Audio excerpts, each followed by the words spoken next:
다 같이 기도드리겠습니다.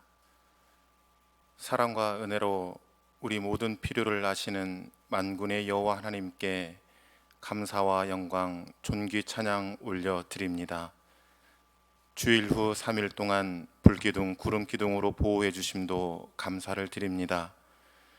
그러나 하나님 보호하심 속에도 우리는 세상과 타협하며 죄를 좇아 살았음을 이 시간 고백하오니 아버지여, 우리 죄를 도말하여 주옵소서. 우리가 아버지께 고백하면 기억지도 않으신다는 이 말씀 붙들고 아버지께 기도합니다. 우리 죄를 용서하여 주옵소서. 세상은 눈에 보이지도 않는 작은 바이러스로 인해 힘겨운 시간 속에 살아갑니다. 아버지여, 긍휼히 여겨 주옵시고 이 고난과 역경 속에도 아버지 뜻을 알게 하옵소서. 우리 나아갈 바를 잊지 않게 하여 주옵소서. 하나님, 이 나라 이 민족에게 긍휼과 은혜를 주옵소서. 생활이 윤택함으로 아버지를 멀리하며 이방과 죄를 좇아 하나님 경외하기를 멀리한 이 백성에게 아버지여 사랑을 베풀어 주옵소서. 대통령과 유정자들이 하나님 말씀을 두려워하며 기도하는 이 나라 되게 하여 주옵소서. 서로 싸움이 끊기고 사랑과 화합하는 백성들을 되게 하여 주옵소서. 사랑하는 주님, 교회를 위해 기도합니다. 주님 핏값으로 세운 우리 사랑의 빛 교회, 하나님 사랑, 이웃 사랑 실천하는 본이 되는 교회 되게 하여 주옵소서. 기도가 회복되는 교회, 말씀이 회복되는 교회, 예배와 찬양이 회복되는 교회 되게 하옵소서. 사랑하는 목사님 강건하게 하시고 가정과 모든 일에 평안케 하여 주옵소서. 특별히 하나님 담임 목사님 청빙을 위해 간구합니다.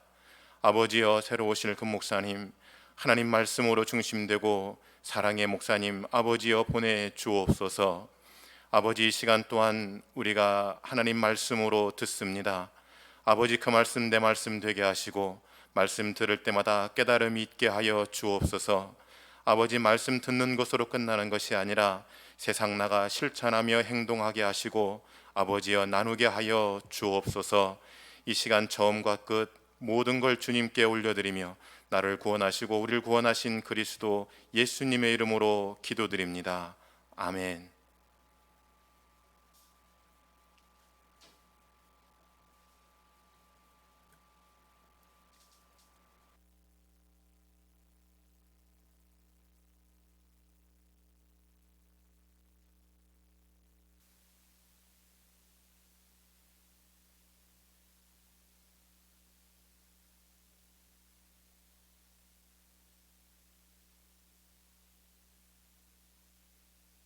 오늘 봉독할 하나님 말씀은 요한복음 2장 1절에서 2절, 그리고 요한복음 19장 39절에서 40절 말씀입니다.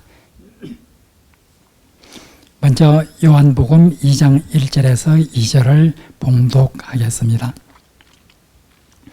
사흘째 되던 날 갈릴리 가나에 혼례가 있어 예수의 어머니도 거기에 계시고 예수와 그 제자들도 혼례의 청함을 받았더니 19장 39절에서 40절 말씀입니다. 일찍이 예수께 밤에 찾아왔던 니고데모도 모략과 침향 섞은 것을 100리터라쯤 가지고 온지라. 이에 예수의 시체를 가져다가 유대인의 장례법대로 그 향품과 함께 세마포로 쌌더라.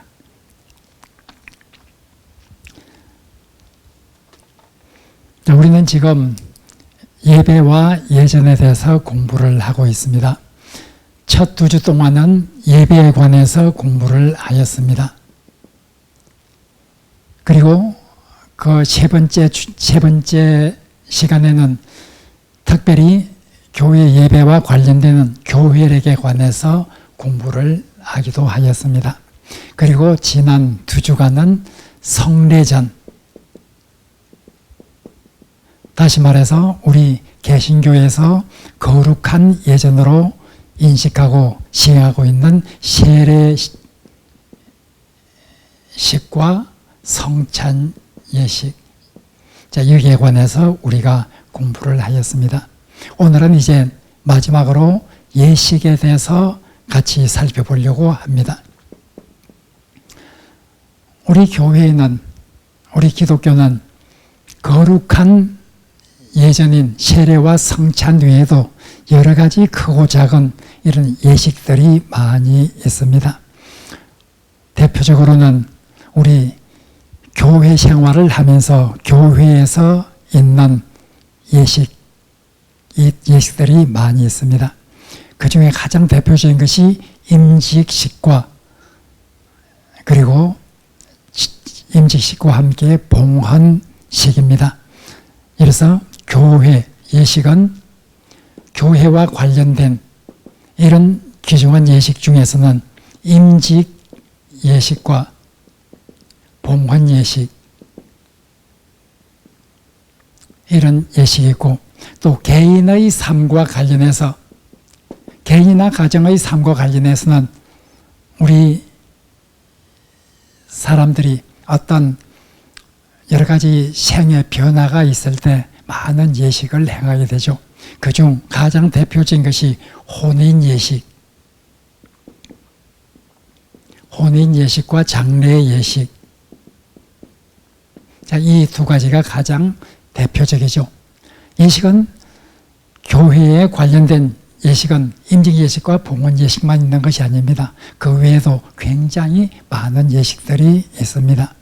교회에서 예를 들었으면 임직 예식 외에도 서리집사 임명 예식이라든지 교회 학교 교사 임명 예식이라든지 그리고 원로 목사 어떤 추대 예식, 원로 장로 추대 예식, 은퇴 목사 추대 예식 등등 굉장히 많은 그런 예식들이 있습니다.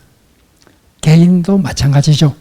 꼭 이런 두 가지 중요한 널리 행해지는 이런 예식 외에도 예를 들어서 출생 감사 예식, 백일 감사 예식, 첫돌 감사 예식 이런 예식들이 있습니다.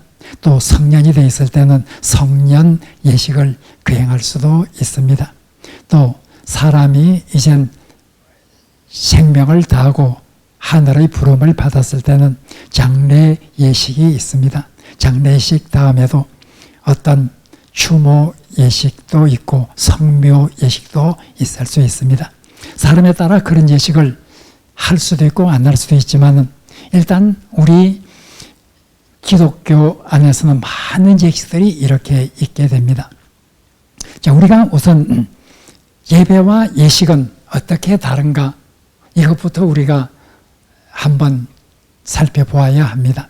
우리가 예를 들어서 결혼식을 행할 때 어떤 때는 결혼 예식이라 이렇게 칭하기도 하고 어떤 때는 결혼 예배라 이렇게도 말하기도 하죠. 또 어떤 때는 장례 예식이다 이렇게 말하기도 하고 장례 예배라 이렇게 말하기도 하죠. 예를 들어서 어떤 육순이 되었다, 회갑이 되었다, 회갑 감사 예식이라 말하기도 하고 회갑 감사 예배라 이렇게 말하기도 하죠. 어쨌든 우리가 봉헌을 할 때도 헌당 예배라 이렇게 말하기도 하고 헌당 예식이라 말하기도 하죠.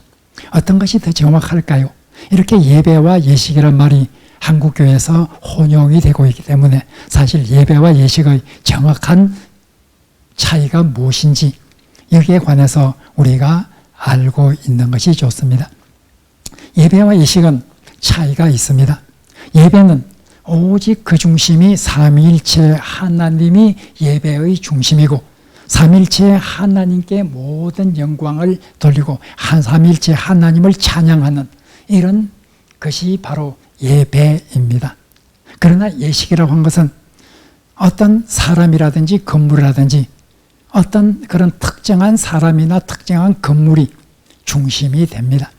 물론 그런 사람이나 건물이 중심이 되면서 그때에 하나님 앞에 감사하는 마음으로 하나님의 도움을 구하는 마음으로 하나님의 복이 내리기를 원하는 마음으로 이런 식으로 하나님 앞에서 찬송도 부르고 말씀도 읽고 기도도 하고 이렇게 하지만은 그러나 예식은 바로 예배와는 달리 그게 중심되는 어떤 인물이나 건물이나 이런 것들이 있습니다.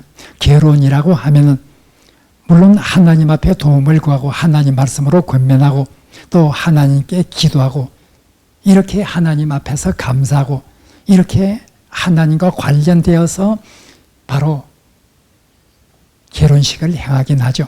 그러나 결혼식은 예배와는 달리 신랑 신부라고 하는 이런 어떤 사람이 중심이 되고 그들을 위해서 하나님께 기도하는 하나님의 말씀대로 살기를 다짐하는 이런 여러 가지 형태로 진행되는 것이 예식입니다. 따라서 정확히 말하면 우리가 결혼 예배라고 하는 것보다 결혼 예식이라고 해야 맞습니다. 봉헌 예배라 하는 것보다는 봉헌 예식이라 이렇게 말해야 합니다. 그리고 장례도 마찬가지고 장례 예배라는 것보다는 장례 예식이라 이렇게 칭해야 더욱더 정확한 표현이 됩니다. 따라서 우리는 예배와 예식은 분명히 구별되는 것으로 이렇게 기억을 해야 할 필요가 있습니다. 이런 우리가 기독교인으로서 생활을 하면서 교회와 관련돼서 많은 예식들이 있고 개인의 삶과 관련돼서 많은 예식들이 있죠. 그 중에서 가장 대표적인 것이 임직 예식과 봉헌 예식, 개인의 삶과 관련해서는 혼인 예식과 장례 예식입니다. 우리 총회 헌법에 보면은 제1부가 교리고 제2편이 1편이 교리고 제2편이 정치, 제3편이 권징, 제4편이 예배와 예식 이렇게 순서로 나옵니다. 우리 총회 예배와 예식, 우리 총회 헌법 예배와 예식 그 편에 보면은 바로 교회와 관련해서 임직 예식과 봉헌 예식을 개인의 삶과 관련해서는 혼인 예식과 장례 예식을 가장 중점적으로 이렇게 기록을 하고 있는 것을 우리가 봅니다. 그러면은 오늘 우리가 이 네 가지 예식에 대해서 잠깐 살펴보고자 합니다. 유대인들도 우리가 잘 알듯이 이런 예식들이 아주 강하게 잘 지켜지고 있었습니다. 우리가 성경을 보면은 아론과 이 아론의 자녀들이 제사장으로서 임직하는 이런 장면이 레위기에 기록이 되어 있습니다. 거기에 보면 얼마나 엄숙하고 얼마나 경건하게 이렇게 거행되고 있는지 우리가 바로 레위기에 나오는 모세 아론과 아론의 자녀들이 제사장 직분을 받는 이 위임 예식에 관해서 언급을 우리가 찾아보면 참 이렇게 경건하고 엄숙하고 장엄하게 되렸구나 하는 것을 알 수 있습니다. 봉헌 예식도 성경에 나옵니다. 출애굽기 마지막 장인 출애굽기 40장에는 바로 성막을 짓고 그 성막을 하나님께 봉헌하는 이런 장면을 출애굽기 마지막 장인 40장에서 기록하고 있습니다. 이젠 성막은 이스라엘 백성이 광야에서 이동을 하면서 가졌던 그런 어떤 예배의 처소였죠. 그러나 이젠 이스라엘 민족이 가나안 땅에 정착하고 난 다음에는 이동을 할 필요가 없어서 건물을 짓게 되었죠. 바로 솔로몬이 성전을 건축하게 되었고 바로 열왕기상 8장에 보면 솔로몬이 이 성전을 건축한 후에 그 성전 봉헌 예식을 얼마나 장엄하고 엄숙하게 행하는가. 열왕기상 8장에 보면 솔로몬 성전의 이 봉헌 예식이 아주 상세하게 기록되어 있습니다. 솔로몬 성전이 파괴된 다음 포로에서 돌아온 이스라엘 백성이 바로 이젠 학개와 에스라 이런 여러 선지자들의 권면을 받고 또 에스라라든지 이런 사람들의 어떤 도움을 받아서 그리고 스룹바벨 이런 총독의 어떤 지휘 아래서 파괴된 성전을 다시 짓게 되죠. 에스라 6장에 보면 이 제2성전, 스룹바벨의 성전이라 일컫는 제2성전을 짓고 어떻게 봉헌하고 있는가, 그 봉헌 예식에 관해서 자세히 설명을 하고 있습니다. 이렇게 성경에도 임직 예식과 봉헌 예식에 대해서 잘 설명을 하고 있죠. 아주 엄숙하고 장엄하게 지키고 있습니다. 혼인 예식과 장례 예식도 마찬가지입니다. 유대인들은 혼인 예식과 장례 예식을 아주 경건하게 이렇게 지켰습니다. 오늘 읽은 본문 2개, 요한복음 2장에 보면 가나의 혼인 잔치에 예수님과 제자들이 청함을 받았다. 그리고 19장에 보면 예수님의 장례 예식을 유대인의 장례식의 예법에 따라서 이렇게 바로 장례식이 행해지고 있었다 하는 것을 말하고 있습니다. 오늘 읽은 요한복음 2장에 나오는 혼인 예식과 요한복음 19장에 나오는 예수님의 장례 예식에 관해서는 그 본문을 정확히 해석하고 상세히 설명하고자 하는 의도로 이 본문을 읽은 것이 아닙니다. 오늘은 전반적인 이런 예식에 대해, 교회 예식에 대해서 말씀드리고자 하기 때문에 성경에 보면 이렇게 임직 예식이나 봉헌 예식, 그리고 유대인들은 혼인 예식이나 장례 예식을 나름대로 잘 지키고 있었다 하는 것을 말하기 위해서 오늘 그 본문을 읽었을 뿐입니다.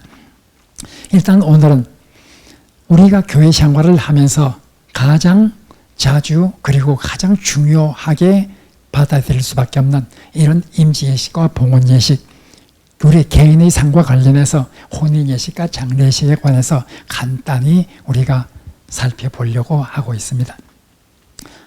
교회에는 임직예식이라고 하는 이 예식이 있습니다.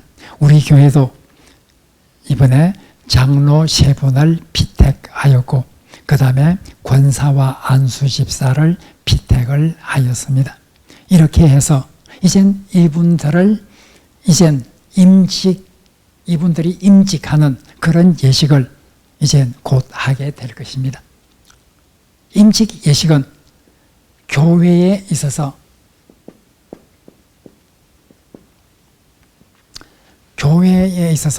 어떤 문자 그대로 하면은 직분을 받는, 임직하는 그런 예식이다.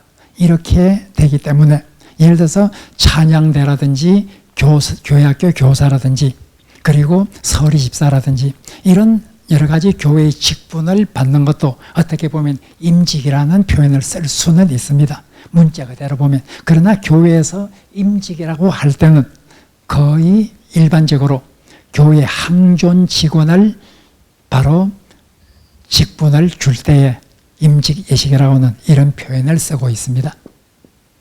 항존 직원. 항존 직원은 바로 어떤 임직 예식은 예를 들어서 목사라든지 장로라든지 그 다음에 권사라든지 집사 이런 분들을 세울 때 임직 예식이라 이렇게 표현을 합니다. 여기서 집사라고 하는 것은 바로 안수집사를 말하게 되죠. 사실 정확히 말하면은 우리 교회에서는 안수집사를 안수집사라 말하고 서리집사를 그냥 집사라 이렇게 말합니다. 그러나 헌법상으로 보면 사실 안수집사를 그냥 집사라 말하는 것이고 서리집사는 서리집사라 이렇게 칭하는 것이 헌법의 표현입니다. 어쨌든 우리는 교회에서 일반적으로 칭하는 대로 안수집사라 이런 표현을 쓰도록 하겠습니다. 바로 목사, 장로, 권사, 안수집사 이런 사람들을 이젠 하나님의 부름을 받아서 그 직분을 주는 이런 예식이 임직 예식이죠. 이런 임직 예식은 구약 성경에도 모세가 아니라 아론과 그 자녀들이 제사장 직분을 받을 때 어떻게 임직 예식을 행했는가 하는 장면을 보면 정말 임직이라고 하는 것은 하나님의 도구로 사용되는 그런 거룩한 순간이기 때문에 아주 엄숙하고 경건하게 예식을 행하는 것을 볼 수 있습니다. 임직 예식에서는 여러 가지 순서가 있어야 합니다. 우선 임직 예식에서는 그분들 임직하는 사람들의 신앙과 교리가 과연 건강한가 이 여부를 반드시 살펴야 합니다. 그리고 임직하는 사람들은 하나님 앞에서 증인들 앞에서 나는 이렇게 하나님의 도구로서 하나님의 교회의 일꾼으로서 이렇게 성실히 일하겠다고 하는 이런 서약을 해야만 합니다. 그리고 임직식에서는 하나님의 말씀을 가지고 권면을 해서 바로 임직하는 사람들이 가져야 될 그런 새로운 결단과 다짐을 바로 말씀을 통해서 또한 확인시켜 주어야 합니다. 그리고 임직 예식에서는 안수례가 있습니다. 안수를 하게 됩니다. 바로 이런 서리집사라든지 찬양대원이라든지 그리고 교회학교 교사라든지 교회에 있는 많은 직분들도 사실 어떻게 보면 임직이란 말을 쓸 수가 있지만 조금 전에 말씀드린 것처럼 교회에서 일반적으로 오늘날 임직이라고 말할 때는 이런 항존 직원을 세울 때 쓰는 용어고 그리고 특별히 이때는 안수를 하게 됩니다. 안수를 하게 된다고 하는 것이 다른 직분을 세울 때와 차이가 있는 점이죠. 목사나 장로나 권사나 집사나 이런 분들을 세울 때 안수를 하게 됩니다. 안수는 왜 할까? 성경에 보면 안수를 하는, 안수라고 하는 것은 문자 그대로 손을 들어 올린다 이런 뜻이죠. 손을 들어 올린다. 안수.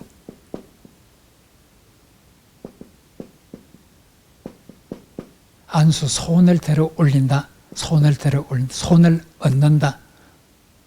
손을 임직하는 분들의 머리에 얹고 하나님께 기도를 하는 이런 어떤 의식이 안수례입니다. 임직식에는 반드시 이런 안수가 따르게 되죠. 안수를 하는 경우는 성경에 보면 굉장히 많이 나옵니다. 어떤 제물에다가 제물을 도살하기 전에 안수를 해서 바로 그 다음에 그 제물을 도살하게 됩니다. 그리고 안수를 하는 여러 가지 경우들이 굉장히 많습니다. 임직을 할 때 안수를 하는 것은 바로 구약 성경에 나오는 이스라엘 백성의 그런 예법이기도 하고 신약 성경에서도 우리가 잘 알듯이 사도행전 6장에 보면 7 집사를 예루살렘 교회에서 선택을 하고 기록에 보면 그들에게 기도하고 안수를 했다 이렇게 나오고 있습니다. 바로 초대 예루살렘 교회부터 이런 교회의 중요한 직분자를 세울 때 안수를 해서 세웠다 하는 것을 우리가 볼 수가 있습니다.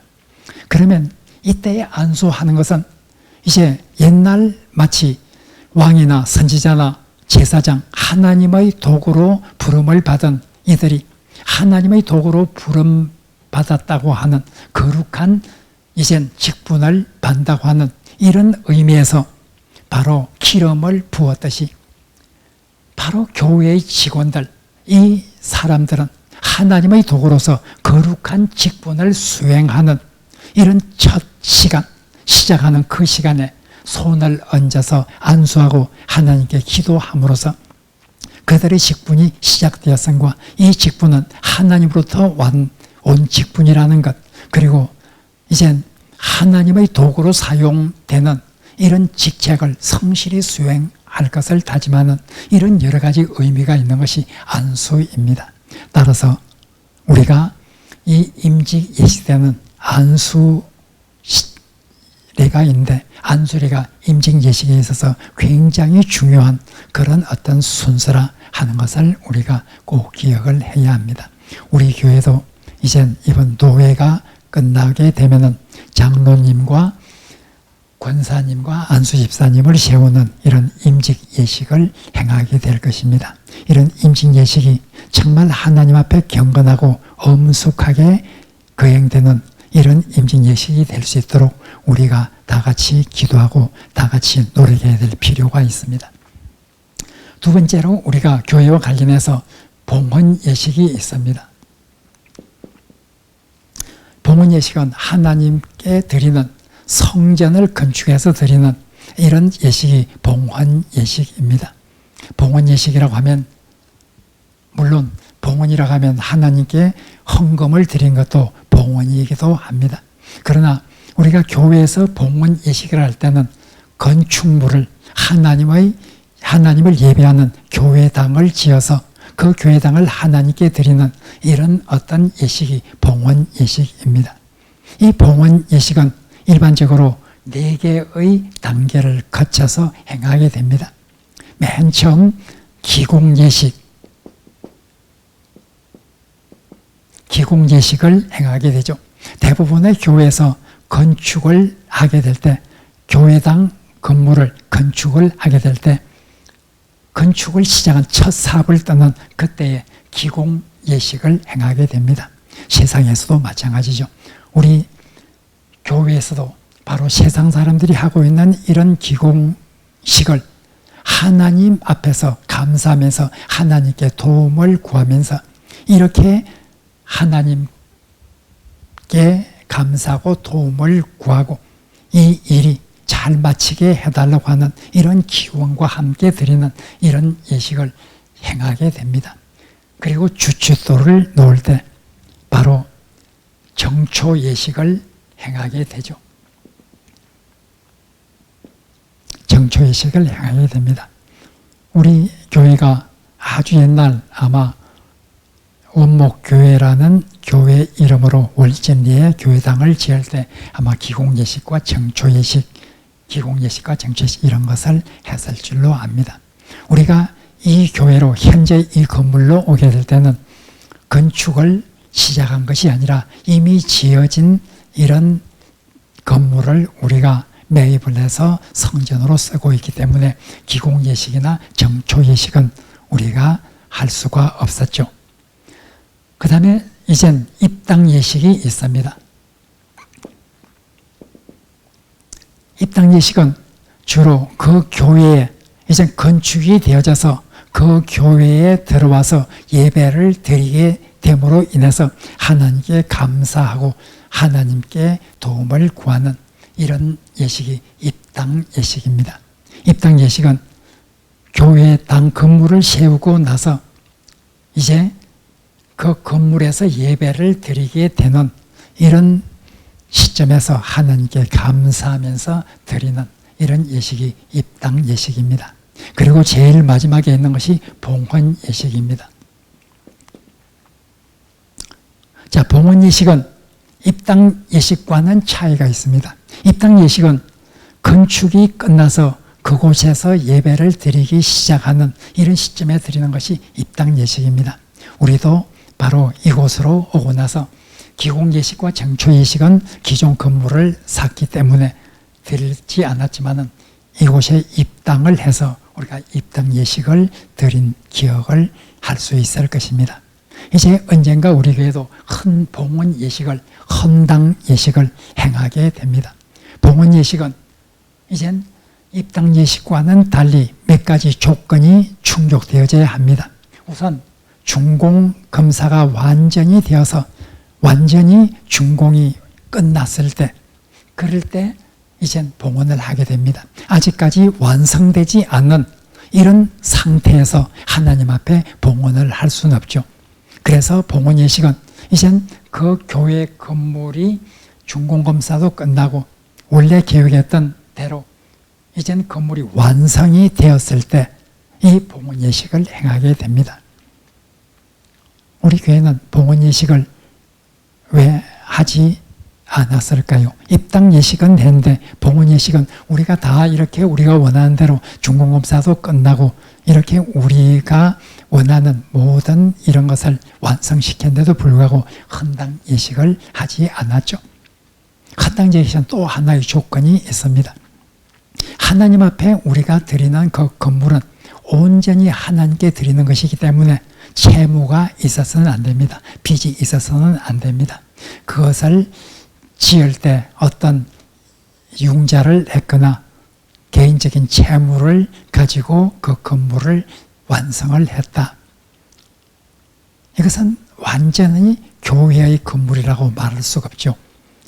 그렇기 때문에 그 상태에서는 봉헌예식을 행하지를 않습니다. 봉헌예식은 이렇게 완성이 되었을 뿐만 아니라 그 교회당 건물을 짓는 데 따른 모든 경비가 채무에서부터 완전히 벗어나게 되었을 때 이렇게 봉헌예식을 행하게 되죠.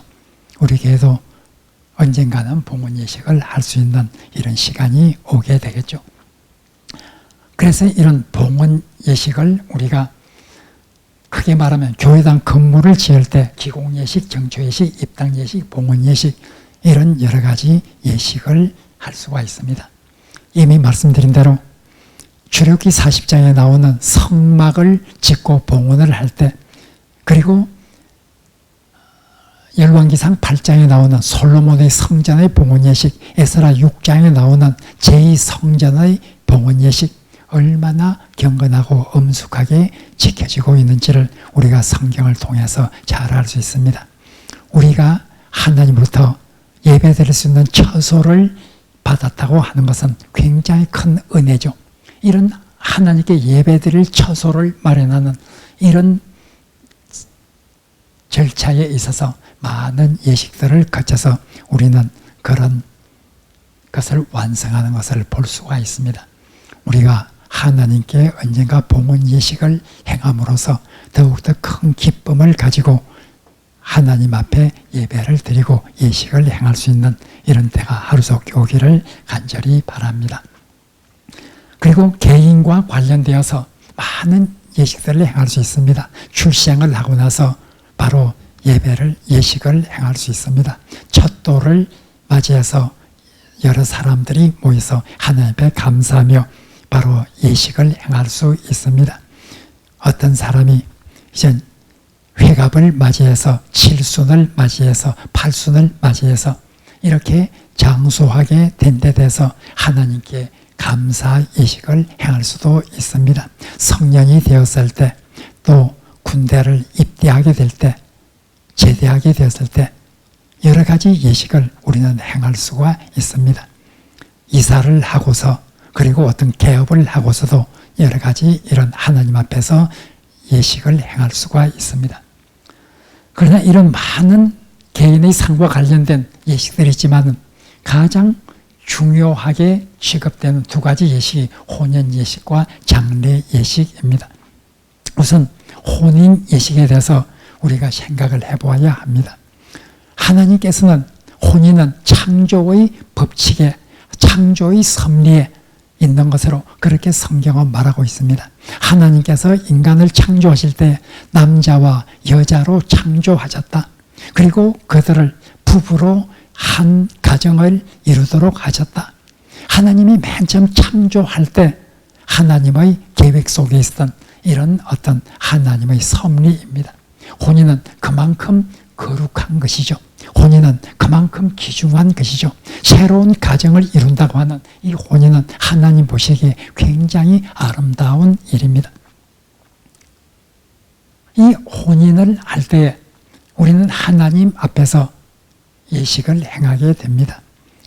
하느님 앞에서 행하기 때문에 우리 총회 헌법에 보면은 혼인 예식을 행할 때 이런 바로 목사나 교회의 다른 목회자를 초대해서 주례를 맡겨야 한다.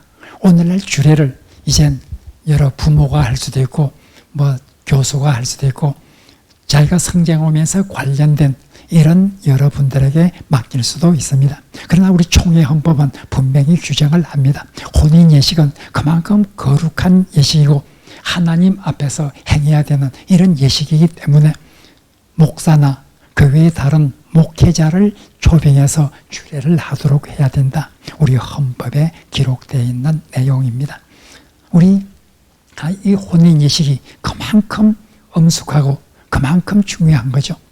제가 오늘날 혼인 예식을 보면서 굉장히 안타까운 것 중에 하나는 너무 흥미 위주로 이 혼인 예식이 흘러가고 있다는 것입니다. 물론 세상에서 하는 혼인 예식, 기독교 신자가 아닌 혼인 예식은 얼마든지 자기들 나름대로 그렇게 행할 수도 있습니다. 그러나 적어도 하나님 앞에서 행하는 이런 혼인 예식이라고 하면 아까 우리 총회에서 총회 헌법에 기록된 대로 바로 주례자는 교회의 목사나 어떤 교회의 다른 목회자, 목사가 없는 경우에는 전도사도 있을 수 있죠. 그런 분에게 주례를 하고 하나님 말씀 가운데서 엄숙히 행해야 합니다. 혼인 예식은 얼마나 엄숙한지 이 가톨릭 교회에서는, 천주교에서는 혼인 예식도, 우리 개신교에서는 예수님께서 친히 그 예전을 행하라고 명령하신 두 개의 예전, 세례와 성찬, 이 두 개의 예전만 성례전으로 이렇게 우리 개신교에서는 취급을 합니다. 가톨릭 교회에서는, 아마 가톨릭 교회에서 결혼 예식을 행하는 것을 보시는 분들이 있다고 하면 굉장히 엄숙하고 굉장히 경건하게 드리고 있는 것을 볼 것입니다. 옛날에 어떤 우리 교회에 다니는 어떤 분입니다. 청년이 가톨릭에서 행하는 이런, 자기 친구가 가톨릭에서 행하는 이런 결혼 예식을 가톨릭 성당에 가서 보았는데 얼마나 좋은지 나도 그런 식으로 해오고 싶다는 생각이 들었습니다. 우리 교회 청년들 중에 한 분이 저에게 그렇게 말한 것을 기억을 합니다. 가톨릭에서는 이 혼인 예식도 세례와 성찬과 마찬가지로 성례전으로 이렇게 취급을 합니다. 가톨릭에서는 성례전이라는 말 대신에 성사라 이렇게 말하고, 성사는 우리 개신교에서는 두 개의 성례전을 말하는 데 비해서 가톨릭에서는 7개의 성사를 말하고 있습니다. 세례와 성찬 외에도 혼인 등을 포함해서 7개의 성사를 말하고 있는데 바로 그 7개의 성사 중에 하나가 혼인 성사입니다. 그만큼 가톨릭에서는 세례식과 성찬식과 마찬가지로 거룩한 이런 예전으로 이렇게 취급을 해서 혼인 예식을 거행을 합니다. 그래서 가톨릭에서는 굉장히 엄숙하고 경건합니다. 우리 개신교에서는 이 경건함이 너무나 많이 사라져버리고 말았습니다. 그냥 재미로 이렇게 드리고 있죠. 언젠가 제가 말한 적이 있을 것입니다. 대전에 가서 한번 기독교 예식에 참여한 적이 있는데, 기독교 혼인예식에 참여하고 있는데 도대체 목사님이 주례를 하고 있다는 것 외에는 아무것도 어떤 기독교 예식이라고 말할 수가 없는 이런 것을 보았습니다. 서약을 하는 것이 얼마나 엄숙한 순간인데 서약 자체가 굉장히 그냥 하나의 농담이나 하나의 우스갯소리로 이렇게 서약을 하는 그런 모습을 보았습니다. 속으로는 저 혼인예식을 주례하는 목사님 마음이 얼마나 안타까울까. 하객으로 참여한 나도 그 장면을 보고 그렇게 안타까워했는데, 그런 혼인예식을 주례하는 목사님은 얼마나 마음이 괴로울까, 이런 생각이 들은 적이 있습니다.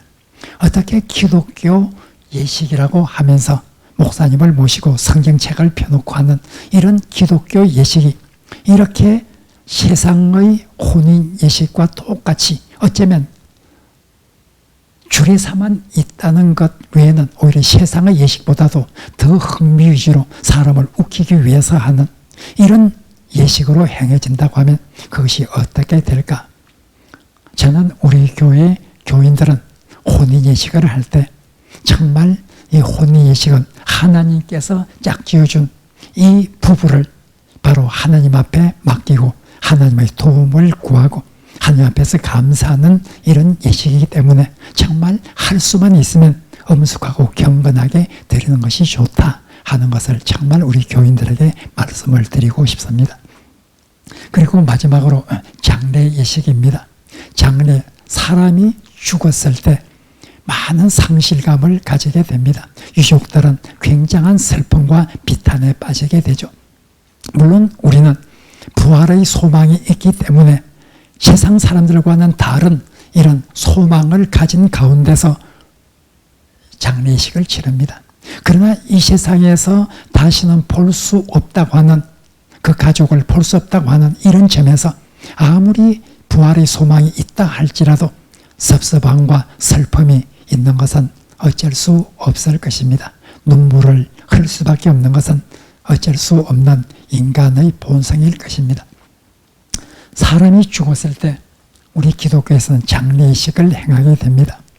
우선 임종 전에, 만약 그분이 임종하기 전에 목회자를 불러서 예식을 행할 수 있으면 좋습니다. 임종을 하기 직전에 목회자를 불러서 임종 전 예식을 행하는 것도 좋습니다. 그러나 대부분의 경우는 가족도 언제 돌아가실지 모르는 그런 상황에서 교역자를 불렀다가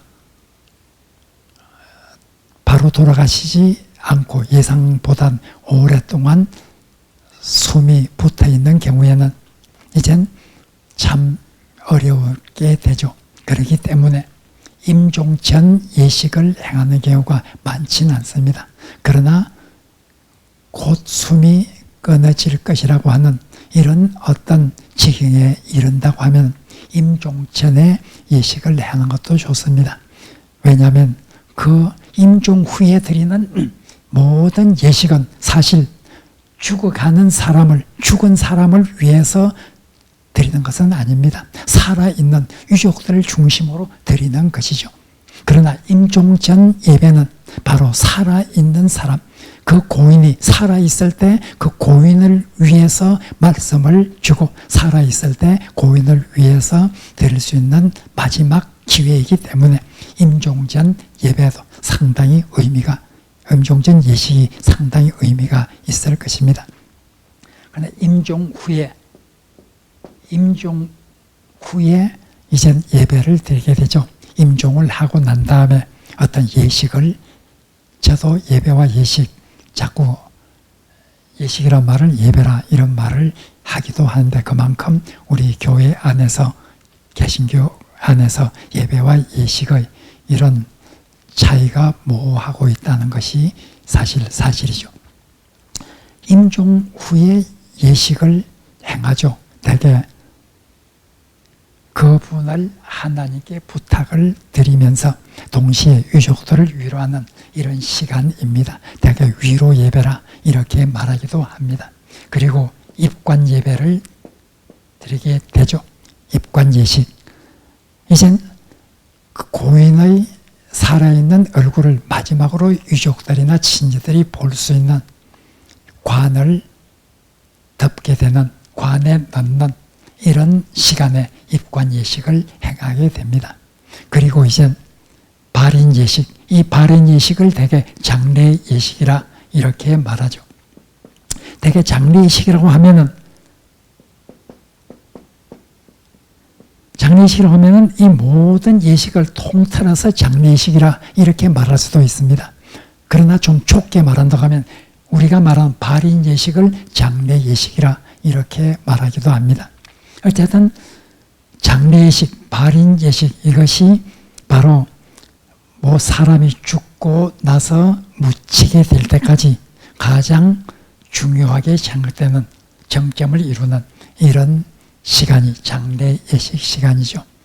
장례 예식, 그 다음에 하관 예식. 이젠 그 시신을 땅에 묻는 무덤에서 행하는 이런 예식이 하관 예식입니다. 오늘날은 시신을 흙에 묻는, 무덤에 묻는 이런 것보다는 대개 이젠 화장을 하게 되죠. 그래서 하관 예식은 오늘날 점점 사라지고 있습니다. 대신 화관 대신에 이제 화장터에서 한 예배 드리는 화장 예식, 그리고 화장을 한 다음 유골을 이제 함에 넣어서 그 유골을 안치하는 유골 안치 예식. 유골을 어떤 그 안치를 하는 그런 예식이죠. 그리고 유골을 수목장으로 하는, 유골을 수목장으로 하는 경우도 있습니다. 수목장 예식.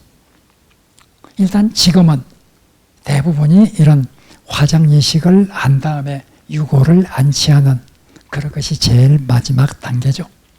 이렇게 해서 이젠 장례 예식을 행하게 되는데, 이 장례 예식의 가장 중요한 것은 바로 물론 죽은 사람의 영혼을 위해서 기도하는 이런 것도 불가능하지 않지만, 그러나 사람이 일단 죽고 나면 그 사람의 구원 문제는 하나님께 속하기 때문에 우리 인간의 기도로 그 사람의 구원이 좌우될 수는 없기 때문에 사실 임종 전 예식 다음부터의 예식은 주로 유족들을 중심으로 해서 드릴 수밖에 없는 그것이 이런 장례의 절차죠. 그리고 죽은 사람의 구원과는 상관없이 죽은 사람의 어떤 이 세상에 있을 때의 신앙적인 행적과 죽은 사람이 세상에 살았을 때의 여러 가지 행한 그런 여러 가지 업적을 기리면서 행하는 것이죠. 그러니까 사실 장례의식은 그 죽은 사람의 구원과는 그렇게 직결되는 것은 아니라 말할 수 있습니다. 단지 그 사람의 신앙의 행적을 기리고 남은 유족들을 위로하는 이런 일들이 바로 장례 예식이 되겠죠.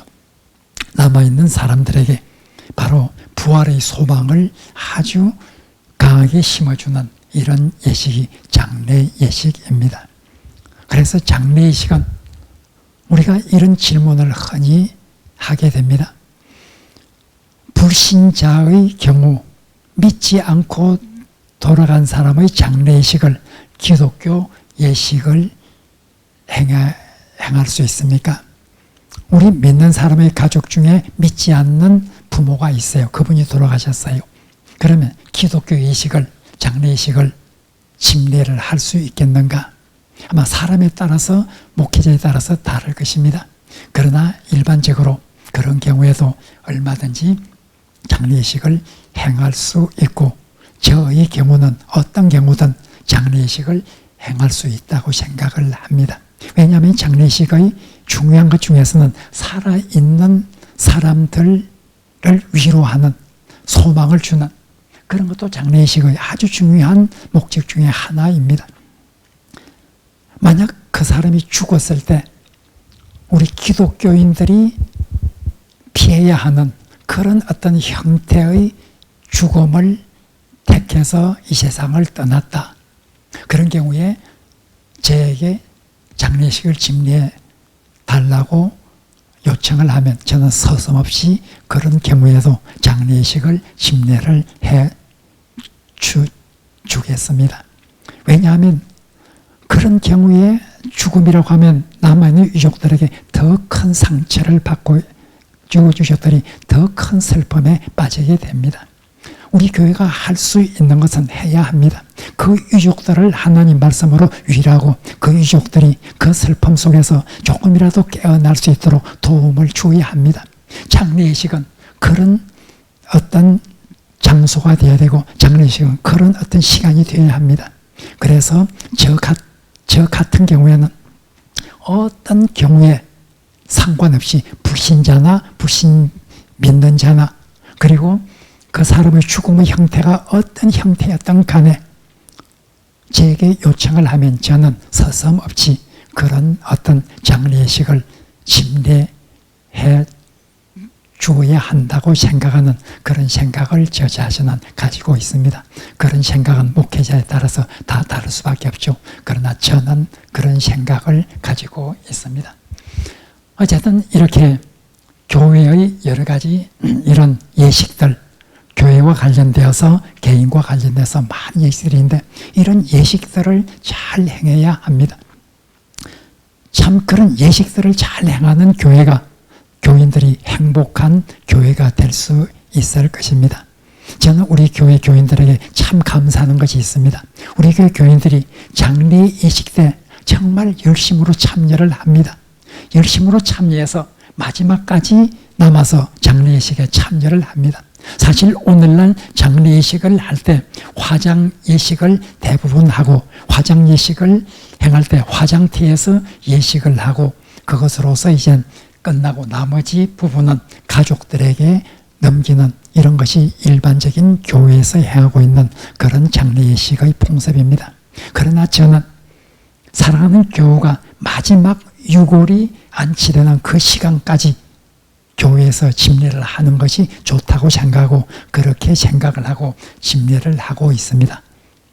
그런데 우리 교우들도 그 화장터에서 1시간 이상 거의 2시간 가까이 오랫동안 기다리면서 그리고 유골 안치하는 곳까지 가서 끝까지 참여를 해서 고인의 마지막 길을 이렇게 지키는 이런 우리 교인들이 많고, 이런 교인들을 보면서 제가 속으로 굉장히 감사를 하고 있습니다.